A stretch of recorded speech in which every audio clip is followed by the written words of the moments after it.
You're scrolling through your feed when you see a video that stops you cold. People who knew D4vd personally are finally breaking their silence about behavior they witnessed but never reported. The interviews began appearing across multiple media outlets following David Chen's conviction for kidnapping Celeste Rivas. Friends, former coworkers, and acquaintances who had remained silent during the investigation and trial were now coming forward with accounts of disturbing behavior they had observed over years of knowing David. Their collective testimony painted a portrait of someone whose warning signs had been visible to those around him but had been rationalized, dismissed, or ignored until it was too late. Jason Miller, who had been friends with David since college, sat down for an emotional interview where he described behavior that now seemed obviously concerning, but hadn't triggered alarm at the time. He recalled David's intense focus on women he found attractive, describing how David would research their social media profiles extensively, memorize details about their lives, and engineer situations to be near them without making his interest obvious. At the time, Jason had interpreted this as awkward social behavior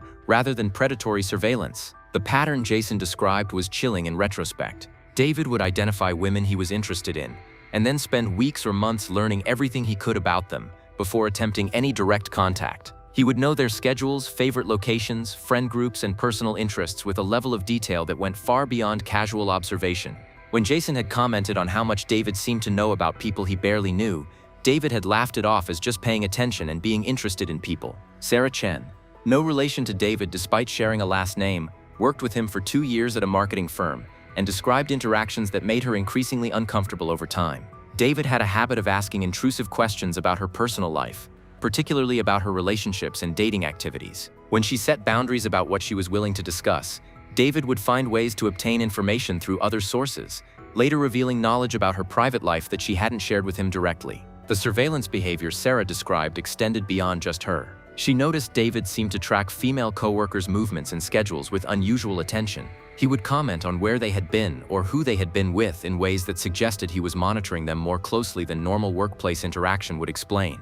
When Sarah had mentioned to HR that David's attention made her uncomfortable, the complaint had been handled as a minor interpersonal issue rather than a serious concern about inappropriate behavior. Multiple friends described David's fascination with true crime content, particularly cases involving kidnapping and violence against women.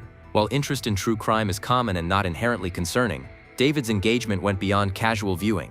He would analyze cases from the perspective of how perpetrators had been caught, rather than focusing on victims or justice. Friends recalled him commenting on mistakes criminals had made and discussing how investigations could have been avoided with better planning. Most disturbing were accounts of David's comments about relationships and women that friends had dismissed as dark humor or poor social skills at the time. He had made statements suggesting women were manipulable if you understood their psychology, and had expressed views about relationships that centered on control and deception rather than mutual respect and honesty. Friends who heard these comments had been uncomfortable but hadn't connected them to potential dangerous behavior. The collective weight of these accounts revealed something that each individual friend hadn't fully grasped in isolation. David's behavior had shown consistent patterns of objectifying women, engaging in surveillance, studying criminal cases for methodology rather than entertainment, and expressing concerning attitudes about manipulation and control. Each friend had seen pieces of a larger picture that became undeniable when all observations were compiled together. Now people are wondering, when you see troubling behavior in someone you know but don't act on your concerns,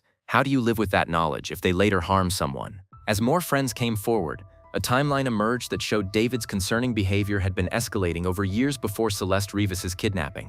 The progression from uncomfortable social interactions to surveillance to manipulation demonstrated a pattern that experts recognized as typical of individuals who eventually commit serious violent crimes against women. Marcus Washington, who had been David's roommate for 18 months, several years before the kidnapping, provided disturbing details about David's behavior in their shared living space. He described finding binoculars positioned near windows in ways that allowed viewing into neighboring apartments, particularly units where young women lived. When Marcus confronted David about this, David claimed he was interested in bird watching and that the binoculars' positioning was coincidental. Marcus had accepted the explanation at the time, but now recognized it as a lie that allowed continued surveillance. The apartment surveillance was accompanied by other concerning behaviors Marcus witnessed. David kept detailed notes about neighbors' schedules, documenting when they came and went, who visited them, and patterns in their daily routines. Marcus had discovered these notes while looking for a notebook and had been disturbed by the level of detail David maintained about people he claimed not to know well. When asked about the notes, David had explained them as research for a writing project about urban life and observation. Jennifer Torres, who briefly dated David before ending the relationship due to his controlling behavior, described escalating attempts to monitor and control her activities. What started as seemingly caring check-ins about her whereabouts evolved into demands to know where she was at all times and accusations of infidelity if she didn't respond immediately to his messages. When Jennifer ended the relationship, David's behavior became more concerning, with evidence he was following her and showing up at locations where she was without her knowledge. The stalking Jennifer experienced after their breakup included David appearing at her workplace, her gym, and social gatherings where she hadn't mentioned she would be. He always had explanations for his presence. He was in the area for other reasons. He had forgotten she frequented that location. He had been invited by mutual friends who failed to mention she would be there. The pattern of coincidences was clear in retrospect, but at the time, Jennifer had difficulty proving deliberate stalking versus unfortunate repeated encounters. Multiple women who had known David socially described feeling watched or monitored when he was around. Several recalled instances where David seemed to know things about their activities or conversations that he shouldn't have known, suggesting he was either eavesdropping or had access to their private communications somehow. When confronted about how he knew certain information, David would deflect or provide vague explanations that didn't fully make sense but were difficult to definitively disprove. Friends described David's reaction to rejection or boundaries being set as disproportionately hostile. When women declined his advances or romantic interest, he would become cold and sometimes subtly threatening in his language. He made comments suggesting that people who rejected him would regret their decisions or that they didn't understand what they were missing. The veiled threats were concerning enough that some women altered their routines to avoid encountering him. The pattern of behavior friends described was consistent with what forensic psychologists call escalation, concerning behaviors that increase in frequency and severity over time as perpetrators become bolder and more confident in their actions. David's progression from inappropriate attention to surveillance to stalking to eventually kidnapping followed a trajectory that experts recognize in many cases of violence against women. Each boundary he crossed without consequences apparently emboldened him to push further. Several friends expressed profound guilt about not having reported David's behavior to authorities when they first noticed it. They described rationalizing his actions as socially awkward rather than dangerous, or minimizing concerning incidents because they didn't want to overreact or damage someone's reputation based on suspicions. The collective regret was palpable as they acknowledged that earlier intervention might have prevented Celeste Rivas's kidnapping and the trauma inflicted on multiple victims. When you witness concerning behavior but convince yourself you're overreacting or that it's not serious enough to report, what responsibility do you bear if that person later harms someone? The friends' accounts prompted law enforcement to examine whether David might be connected to other unsolved cases involving missing women or stalking complaints. Detectives began reviewing reports from areas where David had lived and worked over the past decade, looking for patterns that might indicate additional victims who hadn't been identified during the initial investigation into Celeste Rivas's case. The review revealed multiple restraining order requests against David that had been filed over the years by women who felt threatened by his behavior. Most of these orders had been dismissed or were temporary because the evidence of threat didn't meet the legal standard required for permanent protection orders. The pattern showed that David had been concerning enough to multiple women that they sought legal protection, but the system hadn't identified him as a serious ongoing threat requiring more intensive intervention. Detective Sarah Mitchell coordinated with investigators from multiple jurisdictions to identify missing persons cases that might be connected to David. 3 unsolved disappearances of young women occurred in areas where David was living at the times they vanished, raising questions about whether Celeste Rivas might not have been his first victim. The women's profiles were similar. All were in their early 20s, lived alone or with roommates, and had regular, predictable routines that would have made them vulnerable to surveillance and targeting. Forensic analysis of David's electronic devices revealed extensive files on women he had never been known to have personal relationships with. Photographs, social media information, schedule observations, and detailed personal information had been compiled on dozens of women across multiple years. The files represented what investigators described as target lists, potential victims David was researching and potentially planning to victimize. The discovery suggested his criminal behavior might have been more extensive than originally understood. Some of the women in David's files were contacted by investigators and expressed shock at learning they had been under his surveillance. Several recognized his name or photo as someone they had noticed in their vicinity multiple times but hadn't thought much about. A few recalled uncomfortable interactions where David had tried to engage them in conversation or had been present at locations where they regularly spent time. The pattern suggested systematic targeting and surveillance of potential victims. The revelation that David might be connected to additional disappearances created new urgency in efforts to get him to cooperate with investigators. Prosecutors approached him with offers of certain accommodations if he would provide information about other possible victims and help families find closure. David's response was complete silence and refusal to engage with any questions about his activities or potential victims beyond Celeste Rivas. His unwillingness to cooperate suggested either he had no information about other cases or he was deliberately withholding information as a final act of control. Families of missing women whose cases might be connected to David faced agonizing uncertainty about whether their loved ones might have been his victims. The possibility of finally having answers about what happened was tempered by the horror of learning their family member might have been killed by someone whose concerning behavior had been known to many people but hadn't triggered intervention that could have prevented additional crimes. The friends who had come forward with accounts of David's behavior found themselves dealing with intense scrutiny and criticism from some quarters. Online commentators questioned why they hadn't reported his behavior earlier or done more to intervene when they witnessed concerning actions. The criticism added to the guilt many friends already felt, creating a public reckoning about responsibility when observing troubling behavior in people we know. Mental health professionals consulted by media outlets covering the case emphasized the complexity of recognizing dangerous behavior in its early stages and the psychological barriers that prevent people from reporting suspicions. They explained that most people who observe concerning behavior experience doubt about whether they're interpreting it correctly, fear of overreacting, loyalty to friends that makes reporting feel like betrayal, and uncertainty about whether authorities would take their concerns seriously without concrete evidence of crimes. The case sparked broader conversations about how communities can better identify and intervene with individuals showing warning signs of potential violence. Mental health advocates, law enforcement officials, and victim services organizations collaborated on public education campaigns about recognizing red flags and the importance of reporting concerns even when uncertain whether behavior crosses legal lines. When an entire community of people witnessed concerning behavior but no one felt their observations alone warranted reporting, what systems need to exist to capture those collective red flags? The psychological analysis of David's behavior pattern revealed insights into how predators develop and refine their methods over time, often testing boundaries and escalating their actions based on what they can get away with without consequences. Forensic psychologists examining the accounts provided by friends identified David as a textbook example of an organized predator who planned his crimes carefully and learned from each interaction.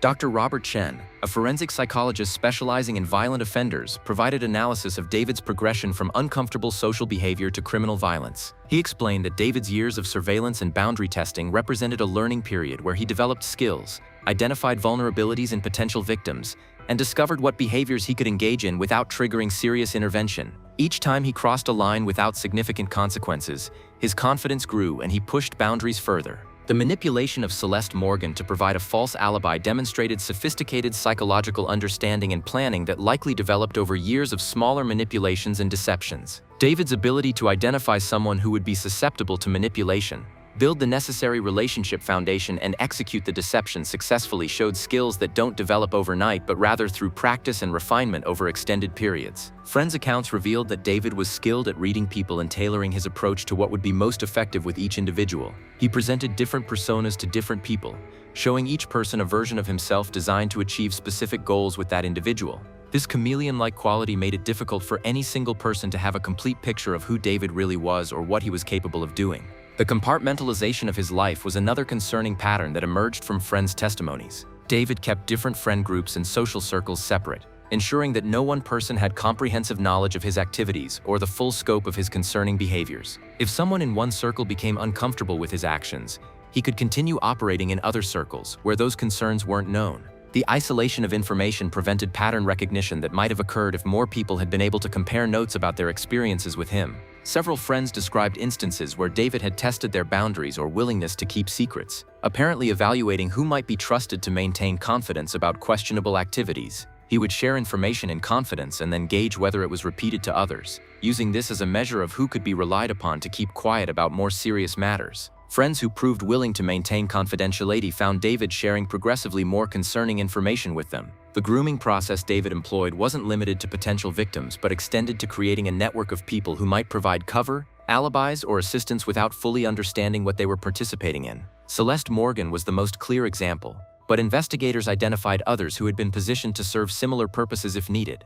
David's manipulation operated on multiple levels simultaneously, creating a web of people who could be activated for different purposes as circumstances required. Psychological experts emphasize that recognizing and interrupting this type of predatory behavior requires understanding that concerning actions often appear in isolation to be minor or ambiguous. The danger becomes clear only when patterns are recognized across time and multiple contexts. David's ability to keep his concerning behaviors compartmentalized and distributed across different relationships and contexts made pattern recognition difficult for any individual observer. The case became a teaching example in criminal psychology courses and law enforcement training, about the importance of information sharing and pattern recognition in identifying dangerous individuals before they commit serious violent crimes. David's trajectory from boundary testing to surveillance to manipulation to kidnapping followed a recognizable progression that experts argued could have been interrupted with appropriate intervention at earlier stages. When someone systematically tests boundaries, engages in surveillance, and manipulates relationships over years while keeping different aspects of their behavior compartmentalized,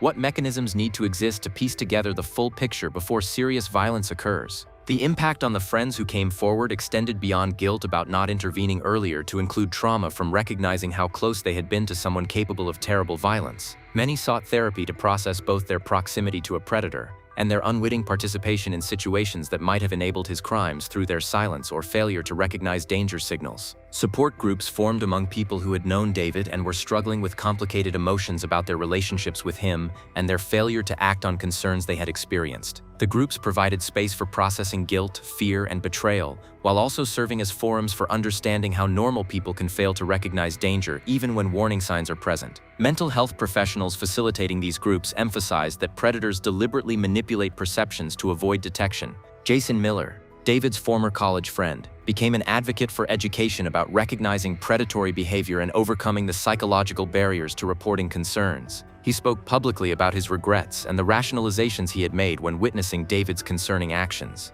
His advocacy work focused on helping people understand that reporting suspicions doesn't require certainty about criminal behavior. Concerning patterns warrant attention even when individual incidents seem ambiguous. The criticism directed at friends who had witnessed David's behavior but hadn't reported it sparked debate about responsibility and the practical challenges of intervening when someone hasn't yet committed obvious crimes. Some argued that friends had a moral and potentially legal obligation to report concerning behavior, while others emphasized the difficulty of knowing when observations cross the line from socially awkward to dangerous, and the fear of unfairly damaging someone's reputation based on suspicions. Legal experts examined whether any of the friends who had witnessed David's behavior could face legal liability for failing to report what they observed. Most jurisdictions don't impose a legal duty to report suspicions of future crimes, and without knowledge of actual criminal activity, friends were unlikely to face legal consequences. However, the moral weight of knowing they had seen warning signs they didn't act on would remain with them regardless of legal liability. The case prompted some jurisdictions to consider implementing reporting mechanisms where people could flag concerning behavior patterns even without evidence of specific crimes. The systems would allow law enforcement to identify individuals who were generating multiple reports of troubling actions,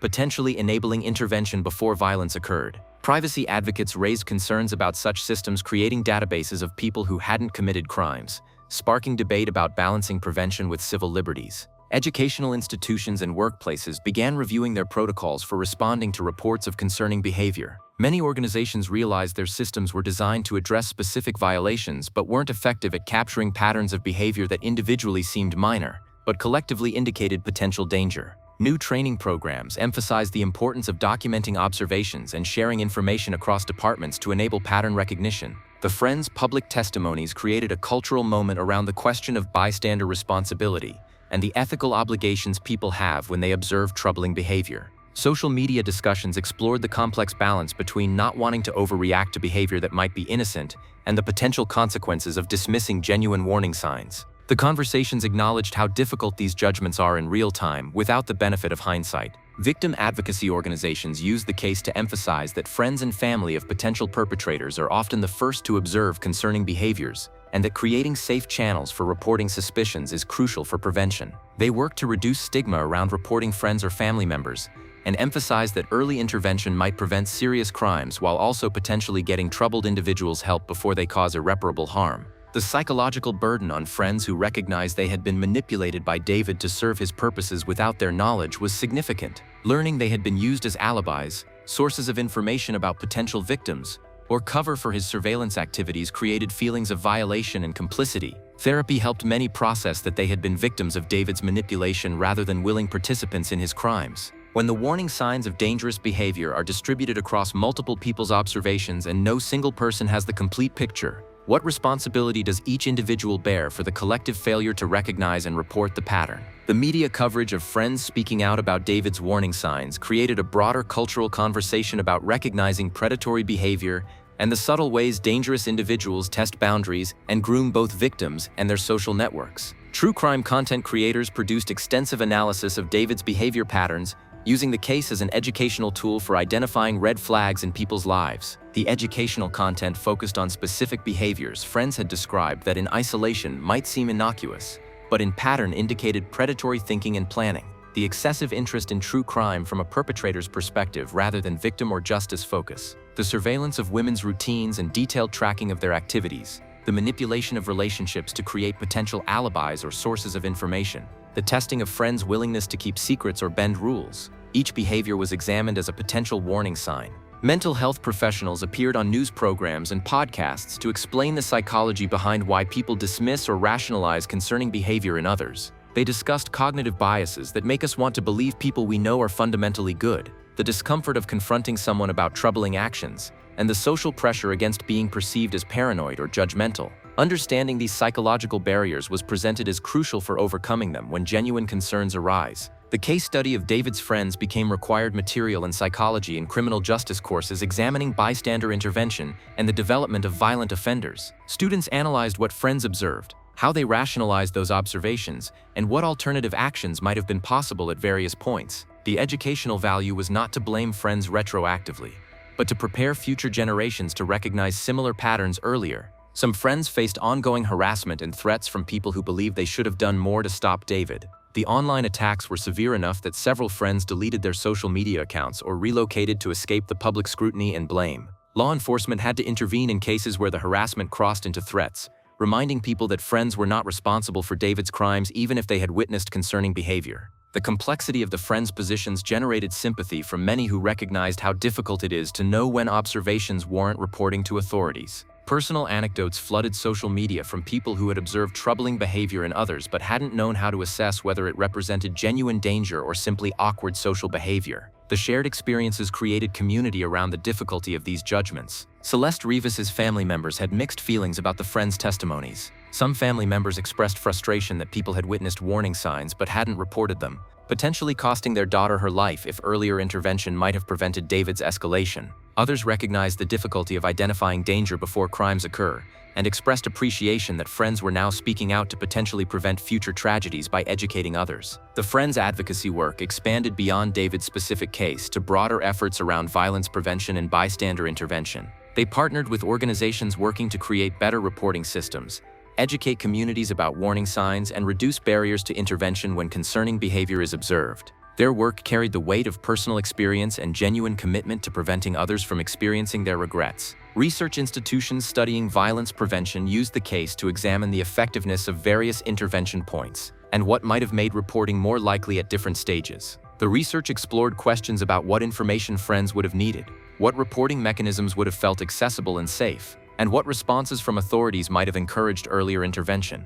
The goal was to identify systemic improvements that could capture warning signs more effectively. The cultural impact of friends speaking out about David's behavior extended beyond this single case to influence how people think about their own observations of concerning behavior in their communities. Conversations at dinner tables, in workplaces, and in social groups explored what people would do if they noticed similar warning signs and how they could overcome the psychological barriers to intervention that David's friends had experienced. When a community collectively observes warning signs but fails to recognize the pattern until after serious violence occurs, how can that failure be transformed into education and prevention that protects future potential victims? Months after the friends' testimonies became public, the lasting impact on everyone involved in David's case continued to unfold. The friends who had spoken out found themselves permanently changed by their experiences and their role in the case, carrying forward lessons learned through tragedy to try to prevent similar failures in recognition and intervention. Several friends formed a nonprofit organization dedicated to violence prevention through education about predatory behavior patterns and reducing barriers to reporting concerns. The organization provided training to schools, workplaces, and community groups about recognizing warning signs and creating cultures where people felt comfortable raising concerns about troubling behavior they observed.